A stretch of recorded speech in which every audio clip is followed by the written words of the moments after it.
1993 and 1998, more than 16,000 Yoruba women, children, and men were also murdered by the same Hausa Fulani over the annulment of June 12 election won by MK Abiola.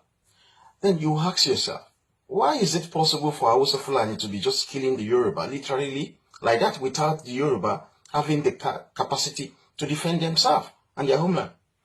It's very simple. Because the Yoruba have allowed immigrant Fulani to take charge of the presidency of Nigeria since 1960.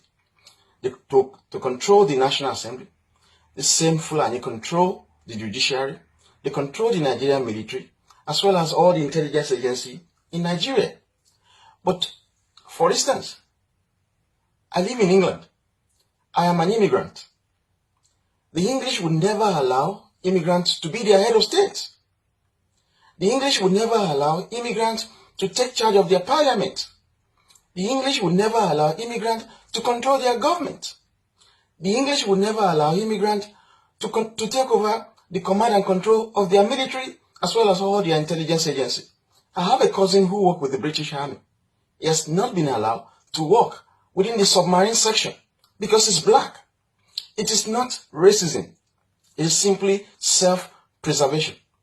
If you go across to North America, particularly the United States, the white in America will never allow immigrants to take charge of the U.S. government, to take charge of the U.S.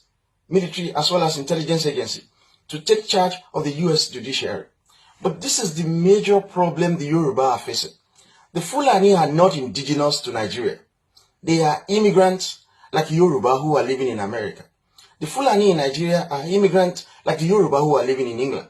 Then ask yourself, why is it that the Yoruba who are immigrants in England are not the people in charge of the British Army, are not the people in charge of the British intelligence services? Now, that tells you something, that the white in America, the English in Britain are not gullible like the Yoruba. The white in America will never allow aliens to take charge of their government, to take charge of their military, to take charge of their intelligence agency. So this is the major problem the Yoruba are facing. We have allowed Hausa Fulani to control all our life. Like I said, I live in England as an immigrant. I am not attaining my full human potential. Likewise, so many other Yorubas who live in England, who live across Europe, who live in North America. But in Nigeria, the Yoruba are so gullible, they have allowed immigrant Fulani to take over the control of their life.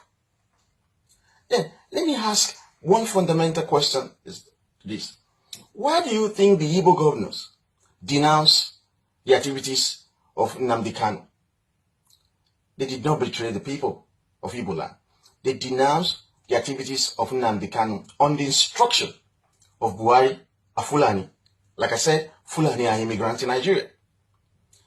Because the Fulani are in control of the presidency of Nigeria, because the Fulani are in control of the National Assembly in Nigeria, because the Fulani are in control of the judiciary in Nigeria, because the Fulani are in control of the Nigerian military and Nigerian intelligence agency, Buhari simply threatened the Igbo governors that if they don't give up Nnamdi Kanu, he's going to deal massively with them.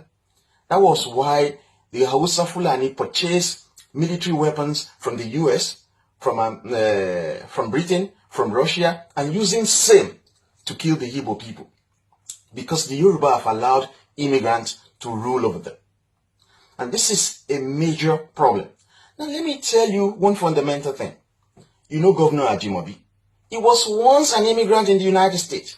Do you know what he was doing? He was washing corpse, dead body to survive. He couldn't attain his full human potential until he returns to Yoruba land, and he became what he became now, our governor in Oyo State. Fayose was once an immigrant in England. While he was living in London, he was working as a security guard. He was unable to attain his full human potential as an immigrant living in England. Today, he's our governor in Yoruba land. Because Yoruba land is his homeland. He can attain his full human potential living in Yoruba land. The former governor of Ekiti State, Governor Fayemi, was once living in England. While he was in England working in London, he was doing kabu-kabu. He was just an ordinary taxi driver. Today, he became governor in Yoruba land because what? In Yoruba land, he's not an immigrant. So why do you expect Yoruba to be progressive when Fulani, who are immigrants, are ruling over the Yoruba nation? The Fulani immigrant control your presidency. You, as an immigrant who is living in America, try and control the presidency of America if white America will not kill you. You, as an immigrant Yoruba living in England, try to be the head of state of England as an immigrant if the English people will not kill you. So this is the nonsense that we have allowed to go on for far too long. We have allowed Fulani, who are immigrants. They are the only ethnic groups in Nigeria who are not indigenous to any space in Nigeria. So that is why Sultan of Sokoto, a Fulani, will open his mouth and say there will never be restructuring, because we have allowed immigrants to rule over us, Yoruba people. That is why the Emir of Kano will open his mouth and talk rubbish, because we have allowed Fulani, who are immigrants in Nigeria, to rule over us. Because of this, we are having problem. Look at what is currently happening in Igbo land. The Fulani use revenue generated from Yoruba land, revenue generated from Niger Delta oil. They use this to purchase weapons from the United States, to purchase arms and ammunition from Britain, to purchase weapons from Russia, and they are now using the same to kill the Igbo. Now, Hausa Fulani gives you something to think that they are very strong. They are not. As long as they do not control the Nigerian military and the Nigerian intelligence agency, they are weak. But this is the means upon which they dictate to you. They control the state. What is state? We're talking about the police. Fulani control it. We're talking about the army. Fulani control it. We're talking about the judiciary. Fulani are controlling it. We're talking about the National Assembly. Fulani are controlling it. We're talking about the presidency. Fulani are controlling it. Fulani are controlling everything. Even the Obas. Fulani are controlling them. So what I'm trying to tell you now is this. The Yoruba youth must think like white in America. We must think like English in Britain. We must put an end to immigrants controlling our life. Like I said, I live in England. I have not been able to attain my full human potential. I'm an investment banker. It is extremely difficult for me to attain my full human potential living in England. It is not racism, it is self-preservation. Because I'm unable to attain my full human potential like several other thousands of Yoruba who are living abroad. We want to change our homeland. And the only way we can change our homeland is to take Yoruba land out of Nigeria. Totally. So what the Igbo are doing is legitimate. The Igbo are saying they have had enough of Nigeria. They want to develop their homeland. They want to build international airport. They want to dredge their water so that they can have their port. They want to develop their human capital development. They want to build their whole nation. You cannot force a people to be part of your group or part of your country. No, it is not done anywhere. What the Fulani-led military are doing is to use the gullibility of the Yoruba to kill the Igbo.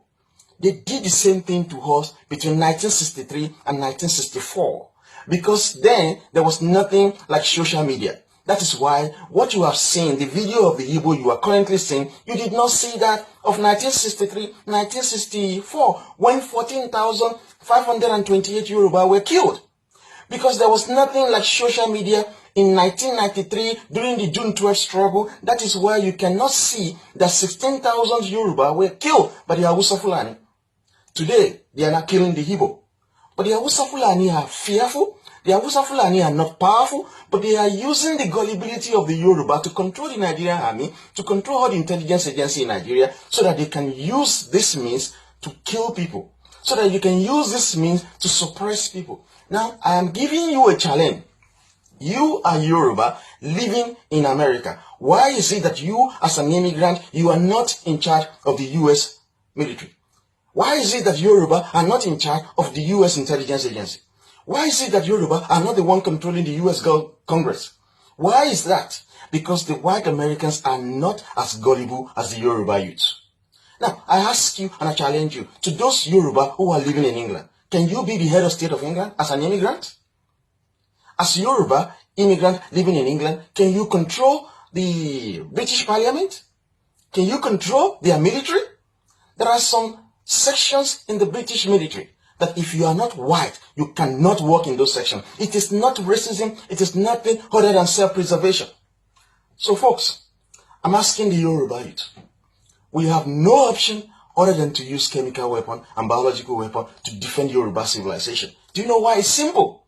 The Hausa Fulani have taken full control of the Nigerian military.